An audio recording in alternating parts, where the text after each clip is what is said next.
Thanks for having me.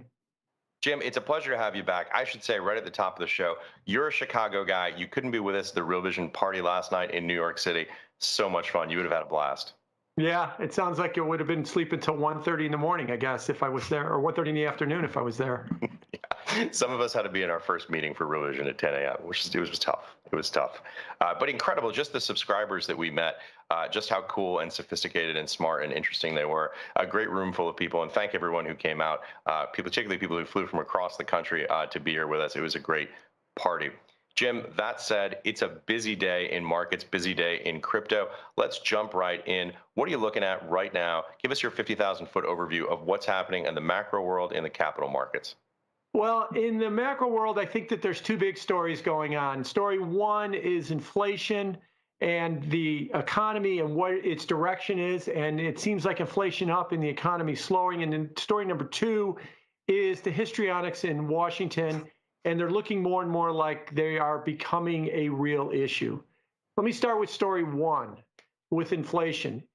PCE numbers came out today. They were the strongest in 30 years. The inflation rate is up. Jay Powell this week already admitted that inflation is being more persistent, transitorily persistent. I know he's not ready to give up transitory yet than he thought it was going to be, and it's becoming a real problem. And today we got some evidence of what's going on through GM. GM put out their third quarter numbers, and they said that General Motors sold about 420,000 units in the third quarter, down a third from the second quarter, down a third.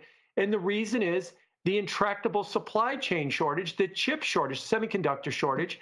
They can't make cars enough to meet demand, so they're losing sales, and it's impacting their bottom line.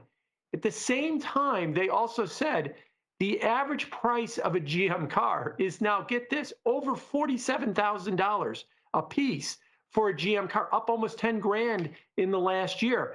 People are walking into the showroom. I want to buy a car. We only got 3 left, and we got 5 people that want them. Opening bid is over sticker. Where do you want to go with this? And that's what's happening with cars right now. We can't make enough of them, and it's also happening with used cars as well, too. So you've got, and you saw this the day before with Bed Bath & Beyond or Blood Bath & Beyond, basically announcing they can't get enough stuff because of the intractable supply chain problems. Their sales are hurting. People are walking into their stores. There's nothing there for them to buy, or there's not what they want to buy. They're having to pay up for what they want. So we've got both slowing growth, slowing sales, and higher prices. That seems to be a narrative that has been unfolding in the markets for about a week or two now, which is why you've seen interest rates go up a lot and you've seen the stock market wobble. Yeah, boy, Jim, so well said. It's such a great narrative to tie together the data. We should say core PCE up 0.3% for the month, 3.6% year over year. This is X food and energy, leaving out the most volatile components. Boy, when you talk about what's happening over at GM, I think about some of the Fat Tony from the Black Swan book, Nassim Taleb, talking about Wall Street analysts versus Fat Tony. When Fat Tony sees that a GM car, General Motors, not Mercedes-Benz, costs on average over 47 grand, and the data says, well, transitorily persistent. Fat Tony says, boy, that looks like inflation to me. Yeah, exactly. I think that that's exactly right. And I think one of the problems that we have in the financial media is the financial media are so driven by markets. So yes, real world Fat Tony types, CEO types would say supply shortage, my sales are hurting, prices are going up. But the financial media says, what are you talking about? The stock market's at a new high, interest rates are low. That can't be this narrative. So they don't talk about that. It's only been in the last 10 days to 2 weeks or so that that narrative has started to swing around because interest rates have started to creep up and the market goes down. There's an old saying, another old saying, that price drives news.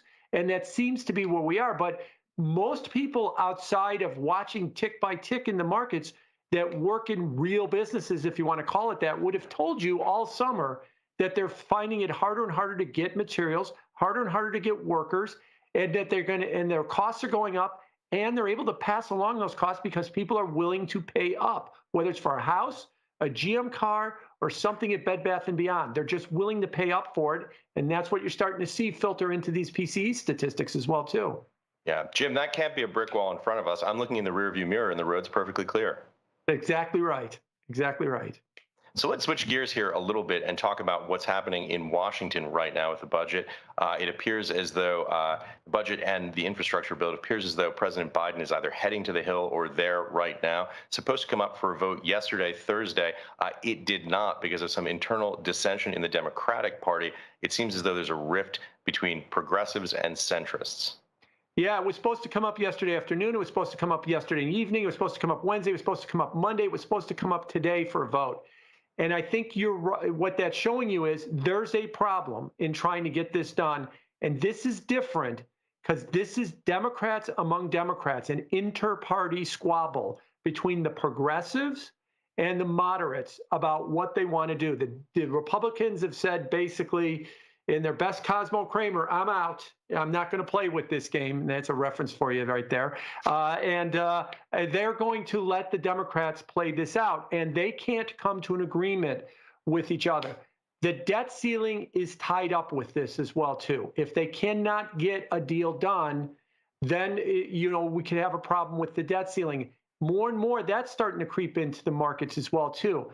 Now, the problem that I see is that the moderates, the Joe Manchins, the Kirsten Sinemas in the Senate, and the progressive wing of the Democrat Party have said some fairly definitive statements. I'm not voting for this in this form. They're not saying I'm not there yet. They're not saying I'm working on it. They're saying I'm not voting for this in this form. So how do you get one of these sides to cave? You have to give them something significant. And I've been postulating on Twitter, and others have too, that there's a bargaining chip hanging out there, and that bargaining chip might be Jay Powell. The progressive wing does not want Jay Powell. We saw Elizabeth Warren calling him a dangerous man earlier this week. We've seen in the betting markets last week, he was 90% chance of becoming renominated as Fed chairman. That fell into the 60s this week. It's still above 50%, but he's headed in the wrong direction. What I'm going to be clear here, what I'm suggesting is, normally, a Fed reappointment announcement comes in August or early September. It's October. We haven't gotten it yet. I think they're holding him back. He's a bargaining chip to give the progressive. I need the progressives to vote for a smaller spending bill. What are you going to give me? I'll give you Jay Powell. You can have Leo Brainerd as the Fed chairman. I'll give you something really big and juicy like that. I'm not saying Jay Powell's done, but I do think he is a bargaining chip. Otherwise, they would have made the announcement weeks ago that he was their guy to basically take over at the Fed, and they haven't done it yet. I mean, does this suggest that there's some sort of fragmentation happening potentially in both political parties? I mean, I think Elizabeth Warren probably agrees with Rand Paul on this, which is a strange sort of state of affairs, isn't it? Yeah, I actually do think so. I think what we're finding now is if you are we saw this with the Republicans, before 2018 under Trump.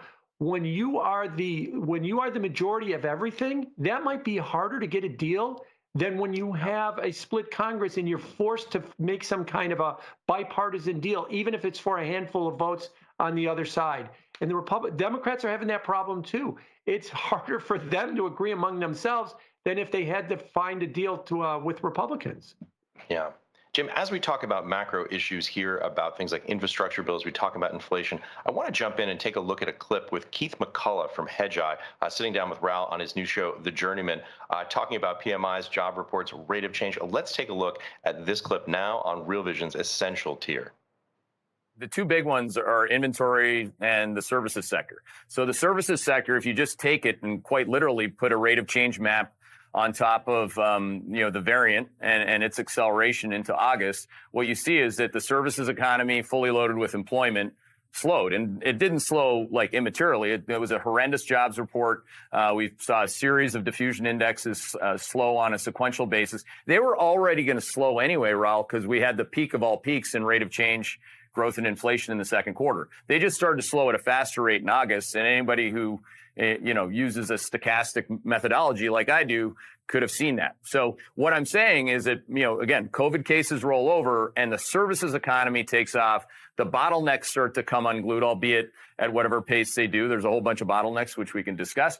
But again, those inventories start to be released alongside consumption growth. And those are the two big ones that would take my GDP model to 6%, call it year over year. We're tracking at like 5.82 if you really need to know the number. But to get to 6.21 or 6.5% GDP growth, and again, I think the Atlanta Fed's at like 3.5. All I have to do is be right on inventory and consumption growth reaccelerating. Well, there you have it. Keith McCullough talking about growth reacceleration, his outlook for higher rates on bonds, and an outlook for nominal growth and inflation. Jim, let me put the question to you a little bit more broadly. What are your thoughts on this reacceleration in inflation? And I know we've covered this a bit, but do you see us moving into an actual regime shift here? Is this something that's going to be durable, or is it something that you see being transitorily persistent? That's just got to be one of the most twisted phrases in the English language. Yeah, no, I do think that this is going to be something a little bit more durable. What has happened is for the last 40 years, if you looked at the average inflation rate of every expansion, every economic expansion, it was always lower than the previous one until this one. This one is actually higher than the 2010 to 2019 average inflation rate. Now, of course, it's not over. Maybe it goes back down, but I think it is a start of a trend higher in prices, a multi-year, decade, 2-decade plus trend towards higher prices as we move forward from here. And in that case, you're going to see interest rates probably start to move up. Quick word about that. Higher interest rates are neither bullish or bearish for stocks or for the economy. It depends on why. Because interest rates should approximate what's called nominal GDP, real growth plus inflation. Roughly, that's where you get your interest rate level. And of course, we're talking about expected real growth and expected inflation. Now, if all of that's being driven by real growth expanding, which is the typical Wall Street argument, rates are going up and it's a good thing because it means more growth, more jobs, higher standards of living. That's a good thing that rates are going up. But if it's being driven by more inflation as part of the nominal growth, that means lower standards of living. That means higher costs. That's not so good. And what I'm fearing is it's going to be more about inflation driving up nominal growth, which is going to drive up interest rates.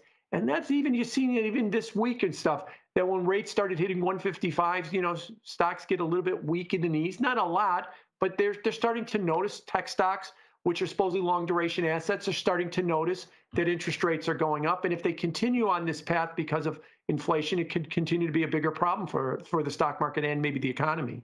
Yeah, and by the way, that rate you're citing there, of course, is the 10-year U.S. Treasury yield. Important distinctions there about the complexity of this and balancing out nominal growth with the rate of growth of inflation. Very complex topic. And by the way, a great statistic about the change to a downshift post-recession in rate of growth. Yeah, it is. There's a lot going on in this economy right now that we really don't understand.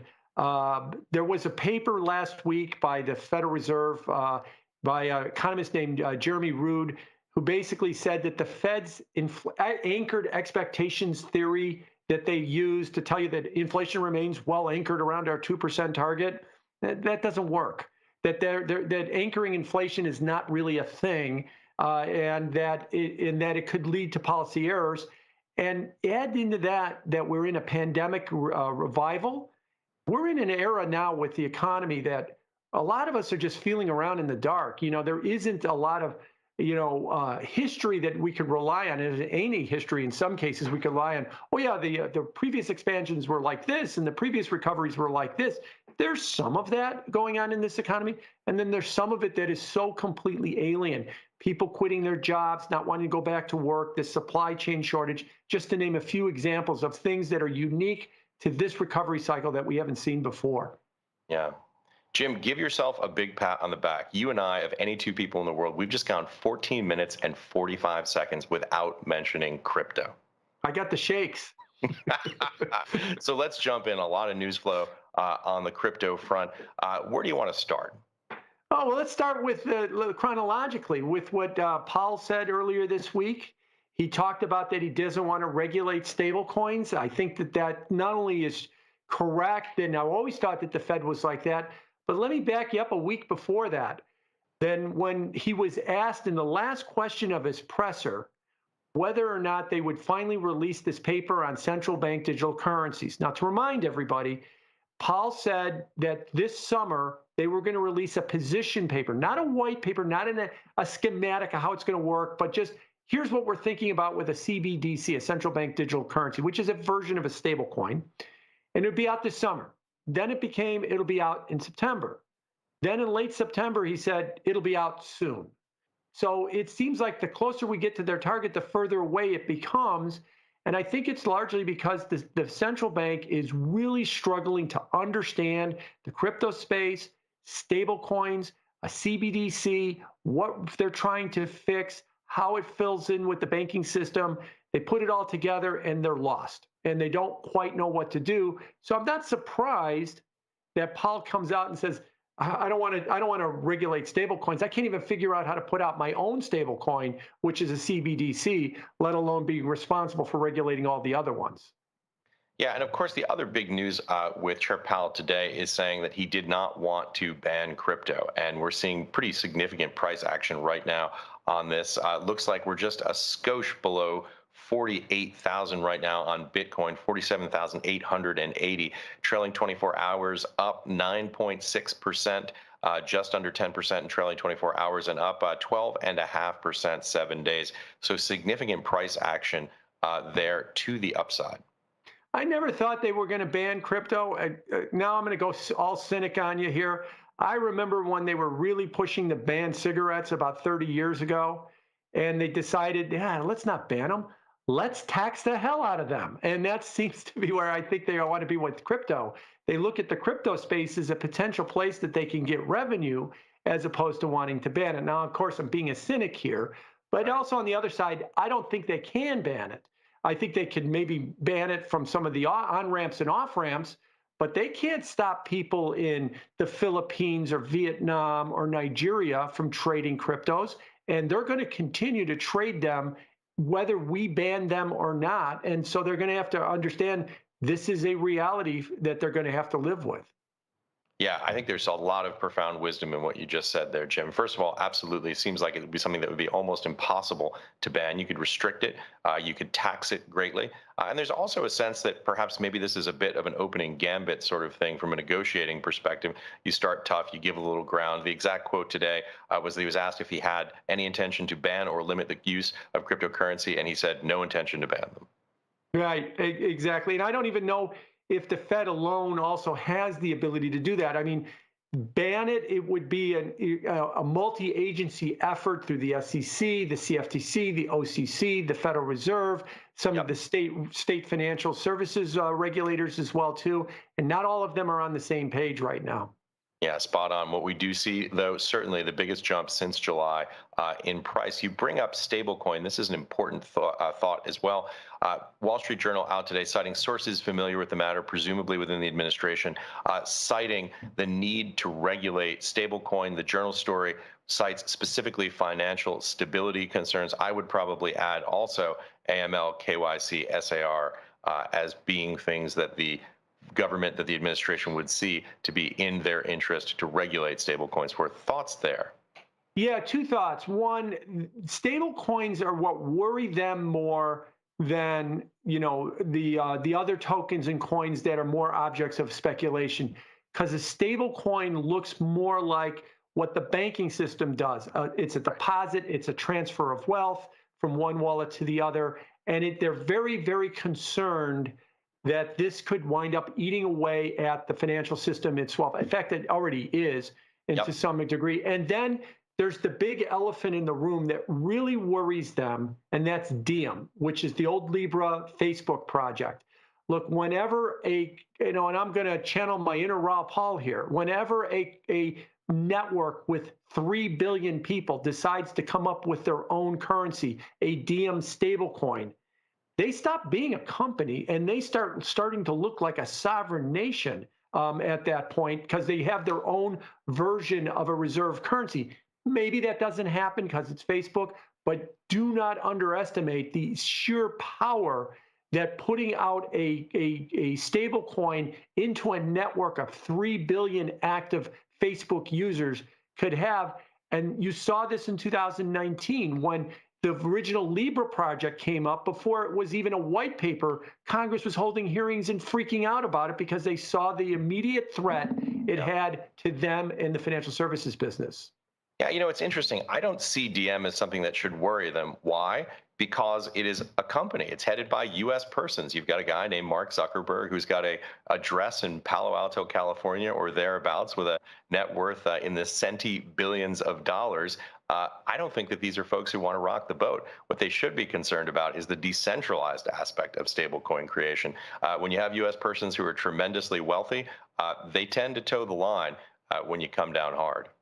Yes, that's true. But, the they is also the current financial system, the current commercial banking system, the current wire transfer system, the current payment rails as well. They are very uncomfortable with something along those lines. And the members of the Financial Services Committee are very attuned to the companies that fall under their purview and what they want. I'm not saying they're bought or anything like that, but they also know that they're hearing from the banks, they're hearing from the payment companies that this could pose an existential threat to us, and they crouch it in the words of financial stability.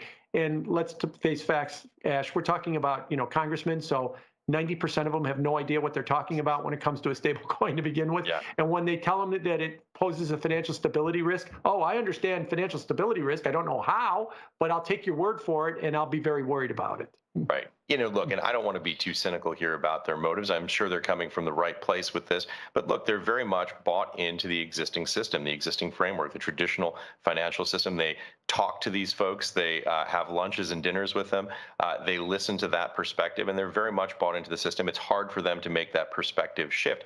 But I have to tell you, I think there's an argument to be made here that regulation of stablecoins could be a massive boon to the crypto industry. If I'm Jeremy Allaire running Circle, USDC, obviously the largest onshore crypto stable coin right now, I would be thrilled about this legislation that might be coming. Why? Because it represents a regulatory moat. I would love the idea of some regulation that effectively put up barriers from a regulatory perspective that meant you had to hire a lot of lawyers and you had to go and do a lot of legal work. That's great for business, isn't it?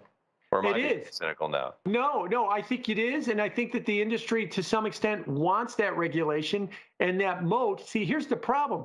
Where's that moat? That moat is to the commercial banking system, to the traditional financial system. And what they're worried about, they being the regulators, are worried about is that they're going to allow this to happen that will eat away at the current, at the traditional financial system. Why do you think, this is my opinion, why do you think the SEC keeps telling crypto spaces or keeps telling Coinbase no on your earn project, where you were going to be able to stake your coins and earn interest?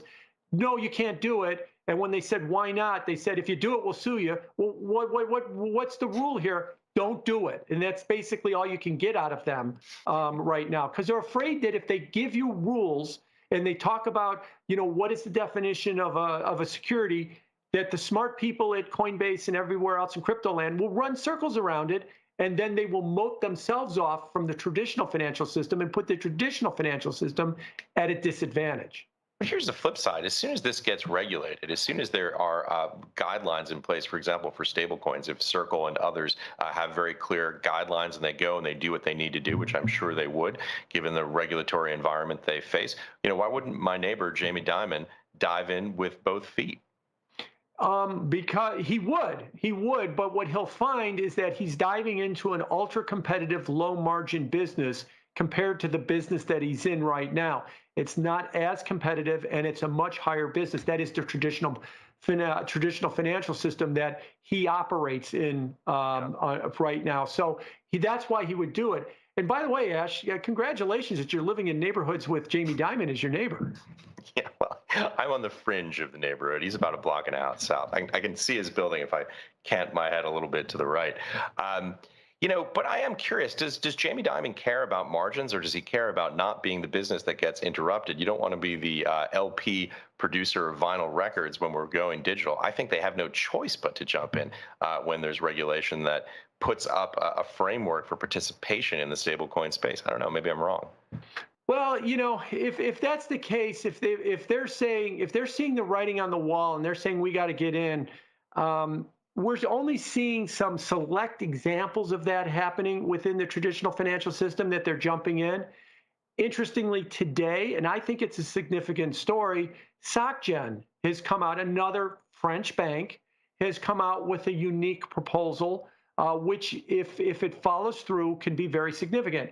Last year, SocGen issued 40 million euros of a covered bond backed by French mortgages, and you had to buy this token called an OFH on the blockchain, and you bought this token called an OFH, and that token was backed by covered bonds. And that was, at the time, it was considered to be kind of an experiment. And the experiment was, oh, this is a way that the TradFi world, traditional financial world, could leverage the blockchain and the crypto world in order to do some financing. And no one really understood it, because the problem is it runs that where the crypto guys don't understand what the TradFi guys were doing, the TradFi guys don't understand what the crypto guys were doing, and they did it, and it kind of just sat there. But today they came out, or yesterday they came out with an improvement proposal to MakerDAO, which issues the DAI stablecoin.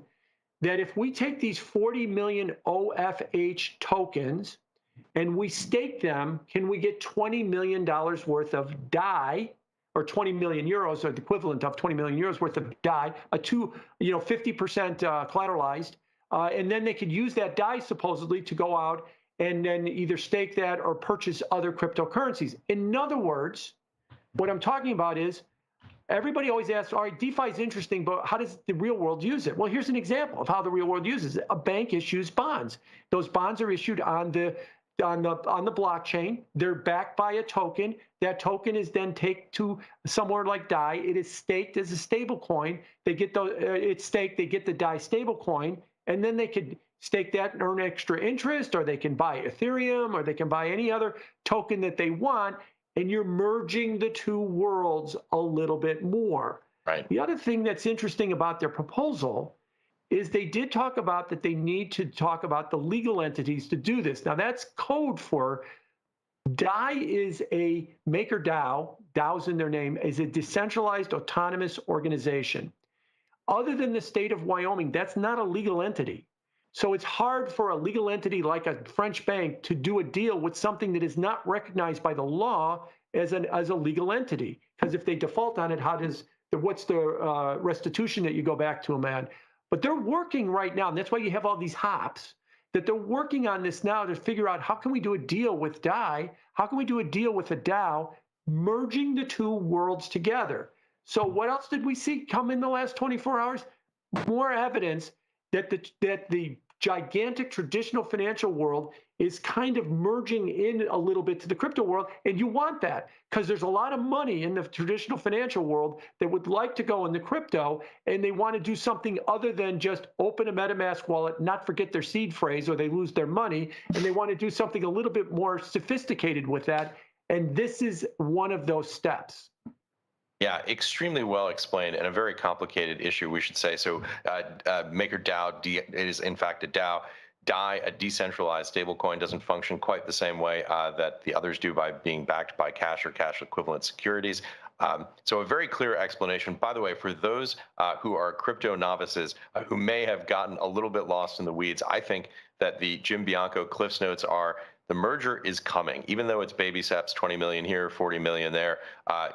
This is a major institution in France. SocGen is one of the national champions of the French economic system.